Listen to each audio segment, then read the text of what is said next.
কেটেটেং গাঁও পঞ্চায়তৰ সভাপতি বাছনি প্ৰক্ৰিয়া সম্পন্ন। মঞ্জু চেত্ৰী কেটেটেং গাঁও পঞ্চায়তৰ সভাপতি নিৰ্বাচিত। আজি মাৰ্ঘেৰিটা সমজিলাৰ অন্তৰ্গত কেটেটেং গাঁও পঞ্চায়তৰ সভাপতি বাছনি প্ৰক্ৰিয়া অনুষ্ঠিত কৰা হয় আৰু মাৰ্ঘেৰিটা খণ্ডোন্নয়ন বিষয়া কাৰ্যালয়ত কেটেটেং গাঁও পঞ্চায়তৰ সভাপতি বাছনি প্ৰক্ৰিয়া অনুষ্ঠিত হয়। মঞ্জু চেত্ৰীক ৱাৰ্ড সদস্যসকলে বিনা প্ৰতিদ্বন্দ্বিতাৰে কেটেটেং গাঁও পঞ্চায়তৰ সভাপতি পদত নিৰ্বাচিত কৰাৰ লগতে য়েনিক্ষাই গুৰুঙক উপসভাপতি হিচাপে নিৰ্বাচিত কৰে। মই আপোনালোকক সবকে ধন্যবাদ জ্ঞাপন কৰিছোঁ, লগতে নমস্কাৰ জ্ঞাপন কৰিছোঁ। মই শ্ৰীমতী মঞ্জু চেত্ৰী কেটেটেং গাঁও পঞ্চায়তৰ ৩ নম্বৰ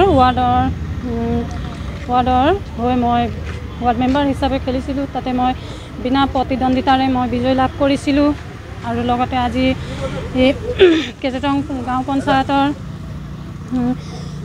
সভানেত্ৰী হিচাপে পদ আসন গ্ৰহণ কৰিছোঁ। মানে পঞ্চায়তখনৰ উন্নয়নৰ কাৰণে আপুনি কেনেধৰণে পঞ্চায়তৰ উন্নয়নৰ কাৰণে যেনেকৈ মোক বিনা প্ৰতিদ্বন্দ্বিতাৰে গাঁৱৰ ৰাইজে সহায় সহযোগ কৰিছিল, তাতে সেনেকুৱাকৈ আৰু বিনা যিকোনো আঁচনি অনুদান আহিলে মই দুখীয়া পৰিয়ালক প্ৰথমে দিবলৈ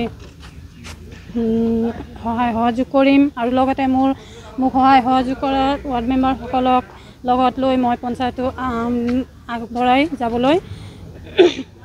আগবঢ়াই যাম আৰু আগন্তুক 5 বছৰ কালত যাতে আমাৰ পঞ্চায়তৰ কোনো বেয়া কিবা ভাৱটো নাহে আৰু ৱাৰ্ড মেম্বাৰসকলক মই লগতে ধন্যবাদ জ্ঞাপন কৰিছোঁ। তেওঁলোকে মোক সভানেত্ৰী হিচাপে বাছনি কৰাৰ বাবে। প্ৰথমবাৰৰ বাবে কেটেটেং গাঁও পঞ্চায়তৰ সভাপতি হিচাপে নিৰ্বাচিত হয় মঞ্জু চেত্ৰী। নৱনিৰ্বাচিত পঞ্চায়তৰ সভানেত্ৰী মঞ্জু চেত্ৰীয়ে আগন্তুক দিনত পঞ্চায়তখনৰ উন্নয়নৰ স্বাৰ্থত কাম কৰি যোৱাৰ কথা সাংবাদিকৰ আগত প্ৰকাশ কৰিছে।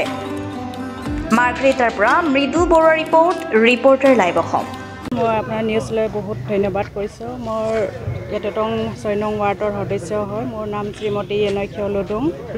মই উপসভাপতি হিচাপে মই আজি শপত গ্ৰহণ খাইছোঁ আৰু আমাৰ কেটেটেং আমাৰ 6 নং ৱাৰ্ডত আৰু যিমান ৰাইজৰ অসুবিধা হয়, ৰাস্তা পদূলি চব চাই যাম আৰু মই সভাপতিৰ লগত মিলি আৰু ৰাইজৰ লগত মিলি চব কাম কৰি যাম বুলি মই আশা ৰাখিছোঁ আৰু